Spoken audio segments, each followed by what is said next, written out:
Hello दोस्तों, आप सभी लोगों का स्वागत है मेरे YouTube channel Uttarakhand elite classes में। आज हम बात करेंगे उत्तराखंड में आई नई विज्ञप्ति के बारे में और इस विज्ञप्ति का नाम है आपका सहकारिता पर्यवेक्षक एवं प्रायण पर्यवेक्षक समूह का परीक्षा 2023। और इस विज्ञप्ति को जो प्रकाशित किया है वो किया है आपके उत्तराखंड लोक सेवा आयोग हरिद्वार द्वारा। और इनकी जो ऑफिशियल वेबसाइट है वो है आपकी pcs.uk.government.in। चलिए इस विज्ञप्ति के बारे में आगे बात करते हैं। अगर इस विज्ञापन की बात करें तो इसके विज्ञापन की जो प्रकाशन की तिथि है वो है आपकी 10 जुलाई 2023 से इसका फॉर्म बनना शुरू हो जाएगा, ठीक है। और इसमें जो ऑनलाइन आवेदन भरने की जो आपकी अंतिम तिथि है वो है आपकी 31 जुलाई 2023, ठीक है। इस विज्ञप्ति की अगर बात करें हम तो इसमें कुल जो रिक्त पद आए हैं वो आए हैं आपके 55 कुल पद आए हैं इसमें, ठीक है। और जो भी इच्छुक अभ्यर्थी हैं यानी कि जो भी स्टूडेंट फॉर्म बनना चाहते हैं वो यूकेपीएससी की ऑफिशियल वेबसाइट pcs.uk.government.in पर लॉगिन करें और अपना ऑनलाइन फॉर्म को जितना जल्दी हो सके भर सकें। और जो लास्ट डेट है वो दी गई है 31 जुलाई 2023। चलिए आगे देखते हैं इसमें अति महत्वपूर्ण निर्देश में क्या क्या हमारे लिए इम्पोर्टेंट है, ठीक है। तो देखिए इसमें आयोग ने कहा है कि ऑनलाइन आवेदन की अंतिम तिथि तक आवेदन प्रक्रिया पूर्ण करने के बाद यदि किसी अभ्यर्थी द्वारा ऑनलाइन आवेदन में उसके द्वारा जो प्रविष्टियां यानी कि जो उसके द्वारा जो एंट्रीज की गई हैं उसमें अगर कुछ त्रुटि रह जाती है, कुछ आपसे गलती हो जाती है, तो आप उससे क्या कर सकते हो, उसको करेक्शन कर सकते हो, उसे करेक्ट कर सकते हो। तो इसके लिए क्या होगा कि आयोग द्वारा जब 31 तारीख की डेट पूरी हो जाएगी, फॉर्म भरने की पूरी डेट खत्म हो जाएगी, तो उसके बाद एक लिंक ओपन किया जाएगा जिससे आप अपनी जो डिटेल है उसे करेक्ट कर सकते हो, ठीक है। तो ये आयोग द्वारा एक अच्छा निर्णय लिया गया है जिससे आप सभी लोगों को फ़ायदा होगा। चलिए आगे बात करते हैं हम इसकी रिक्तियों के विवरण के बारे में, ठीक है। तो रिक्तियों के विवरण की अगर मैं बात करूं तो इसमें जो पहला पदनाम है वो है आपका रेशम विभाग उत्तराखंड में सहकारिता पर्यवेक्षक। और इसमें कुल पद आए हैं आपके 2 पद और वेतनमान है इसका लेवल 2। पद का स्वरूप है आपका स्थायी। और इसमें जो अनिवार्य शैक्षिक अर्हता है यानी कि जो एसेंशियल क्वालिफिकेशन मांगी गई है, जो आपके लिए प्रारंभिक योग्यता मांगी गई है इस फॉर्म को भरने के लिए, उसमें यह कहा गया है कि आपको उत्तराखंड जो माध्यमिक शिक्षा परिषद है या विद्यालय शिक्षा एवं परीक्षा परिषद है या उत्तर प्रदेश से जो शिक्षा परिषद है, किसी भी शिक्षा परिषद से आपको विज्ञान विषय में इंटरमीडिएट की परीक्षा क्या होना चाहिए, उत्तीर्ण होना चाहिए, ठीक है। और अधिमानी आयरता की बात करूं तो इसमें लिखा गया है कि प्रादेशिक सेना में न्यूनतम 2 वर्ष की अवधि तक सेवा होनी चाहिए और एनसीसी का आपके पास एक प्रमाण पत्र होना चाहिए। पर यह जो अधिमानी आयरता है यह आपके पास है तो ठीक है, नहीं है तो कोई बात नहीं। जो आपकी अनिवार्य शैक्षिक आयरता है यानी कि जो एसेंशियल जो आपकी क्वालिफिकेशन है वो यही है कि आपको विज्ञान विषय में आपका क्या होना चाहिए, 12th होना चाहिए। जिन भी बच्चों के पास विज्ञान विषय में 12th है, बायो या मैथ्स में से किसी भी सब्जेक्ट में से, तो वो बच्चे इस फॉर्म को भर सकते हैं। आयु सीमा की बात करें तो इसमें आयु सीमा दी गई है न्यूनतम आपकी 18 वर्ष और अधिकतम दी गई है 42 वर्ष। चलिए दूसरे पद की बात करें तो दूसरा जो इसमें पद है वो दिया गया है शहरी विकास विभाग में पर्यावरण पर्यवेक्षक का, ठीक है। और इसमें अगर बात करें तो इसमें कुल पद हैं आपके 53। इसका वेतनमान है लेवल 3 और यह जो पद का स्वरूप है वह है स्थायी। और अनिवार्य शैक्षिक अर्हता की बात करें तो अनिवार्य शैक्षिक अर्हता इसमें वही मांगी गई है जो आपकी किसमें थी, रेशम विभाग के सहकारिता पर्यवेक्षक की थी, कि केंद्र या राज्य सरकार से मान्यता प्राप्त कोई भी जो बोर्ड या संस्थान है उससे विज्ञान वर्ग से इंटरमीडिएट की परीक्षा क्या होना चाहिए, उत्तीर्ण करा हुआ स्टूडेंट होना चाहिए, वो इस फॉर्म को फिलअप कर सकता है। बाकी अधिमानी आयरता की इतनी कोई खास ज़रूरत नहीं है, ठीक है। और आयु सीमा की बात करें तो आयु सीमा इसमें जो मिनिमम है वही है 18 वर्ष सॉरी। और अधिकतम जो आयु सीमा है वो है आपकी 42 वर्ष, ठीक है। और इसमें जो पर्यावरण पर्यवेक्षक की जो आपकी पोस्ट है शहरी विकास विभाग में वही नगर पालिकाएँ दी गई है, जहाँ जहाँ ये पदों की जो विज्ञप्ति आई है जिन जिन नगर पालिकाओं से, वहाँ के नाम इसमें दिए गए हैं। चिन्यालीसौड़, शिवालिक नगर, रानीखेत, इमली खेड़ा, नागला, भगवानपुर इत्यादि, ठीक है। तो चलिए इसमें आगे हम बात करेंगे इसके आगे इसमें क्या दिया हुआ है इस बारे में हम इसमें बात करेंगे, आगे बात करेंगे। हाँ, इसमें अधिकतम आयु सीमा में किसे किसे छूट दी गई है। अधिकतम आयु सीमा में जो छूट दी गई है वो दी गई है अनुसूचित जाति, अनुसूचित जनजाति और ओबीसी वर्ग, जो उत्तराखंड अन्य पिछड़ा वर्ग है, उसे 5 साल की इसमें छूट दी गई है। और साथ में जो आपके दिव्यांगजन हैं, जो दिव्यांगजन है, डिसेबल जो बच्चे हैं, उन्हें 10 वर्ष की इसमें छूट दी गई है। चलिए इसमें अब परीक्षा का क्या स्वरूप होने वाला है तो उसके बारे में बात करेंगे, और उसका सिलेबस क्या रहने वाला है जो काफ़ी इंपॉर्टेंट है आप सभी लोगों के लिए, उसके बारे में हम इसमें डिटेल में बात करेंगे।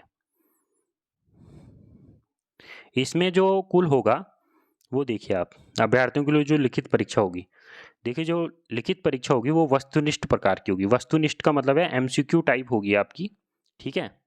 और इसमें जो एमसीक्यू टाइप जो पेपर होगा उसमें आपका 100 अंक का अधिकतम पेपर होगा।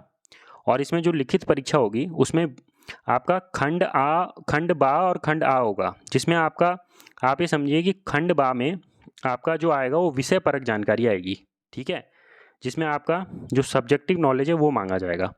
और जो खंड आ है उसमें आपका सामान्य अध्ययन का पेपर होगा, ठीक है।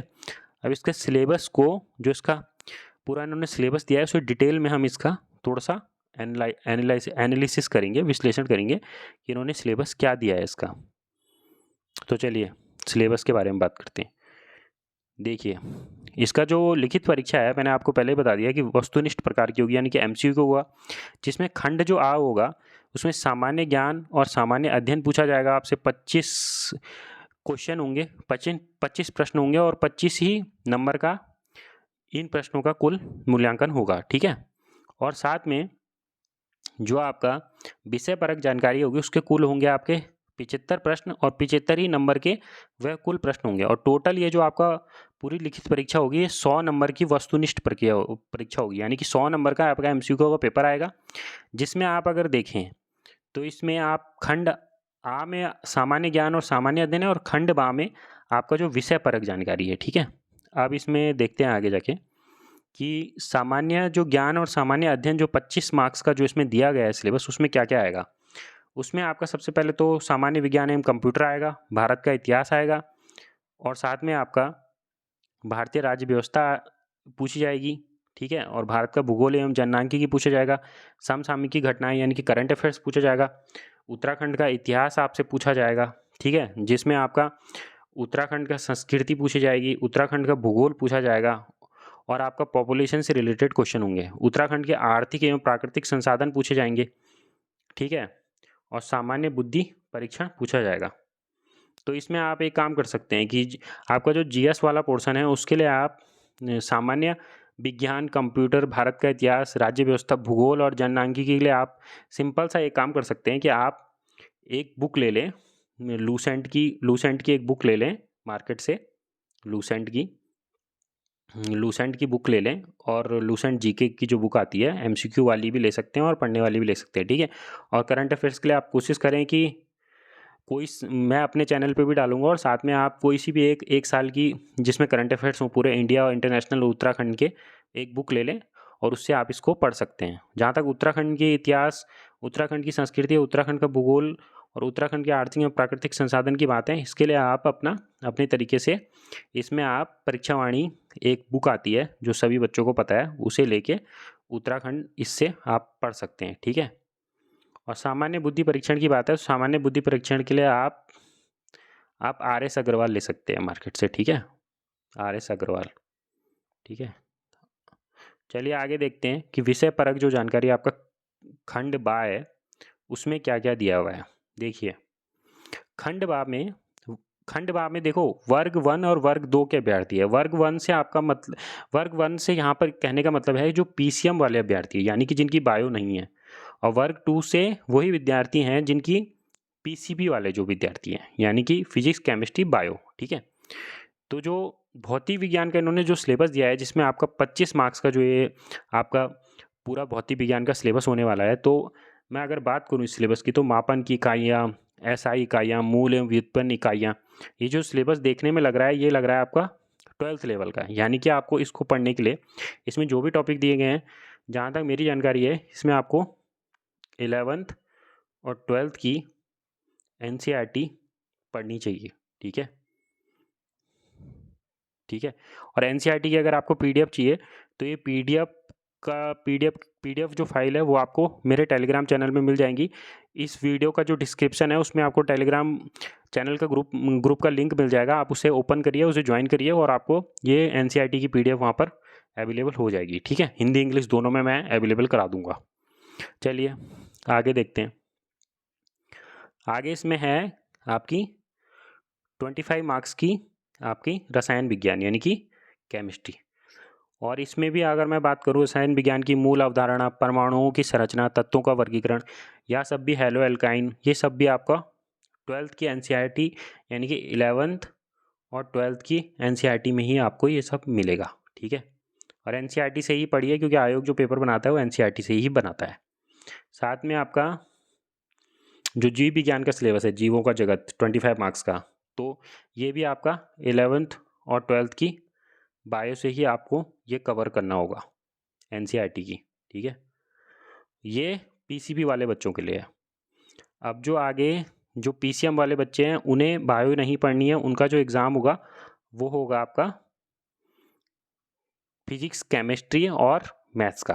ठीक है, और मैथ्स की अगर मैं बात करूं तो मैथ्स का जो लेवल है वो भी आपका वेन आरेख से लेकर द्विघात समीकरण से लेकर ये सारा आपको वेन आरेख आपका 11th की एनसीईआरटी में है ये सब आपका। तो आपको 11th और 12th आपको दोनों पढ़ने पड़ेगी, तभी आपका सिलेबस कंप्लीट हो पाएगा। तो यहाँ पर आपका समझने वाली बात ये है कि जो ये प्रारंभ पर्यवेक्षक का आपका जो पूरा पेपर का जो स्वरूप है उसमें कहा गया है कि 100 नंबर का आपका पेपर होगा जिसे 2 घंटों में बांटा गया है। 25 मार्क्स का आपका विषय पर एक जानकारी के अलावा होगा जिसमें आपका पूछा जाएगा जीएस पूछी जाएगी, उत्तराखंड पूछी जाएगी और साथ में आपका एप्टीट्यूड भी आएगा। ठीक है, 75 की बात करूं तो फिजिक्स केमिस्ट्री तो दोनों के लिए कॉमन है। ठीक है, और साथ में मैथ्स ऑब्लिक बायो आपको पढ़नी है।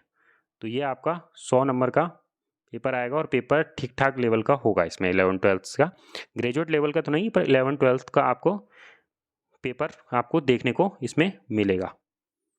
तो आपको इसमें क्या करना है, 11-12 की जो एनसीईआरटी है वो अच्छे से पढ़नी है। आगे भी मैं इससे रिलेटेड वीडियो बनाता रहूँगा तो आप इसे देख लेना। अभी के लिए इतना ही। अगर आपने मेरे चैनल को सब्सक्राइब नहीं किया है तो इस चैनल को सब्सक्राइब करें और जो भी आगे जानकारी चाहिए होगी उसके लिए आप इस चैनल को फॉलो करते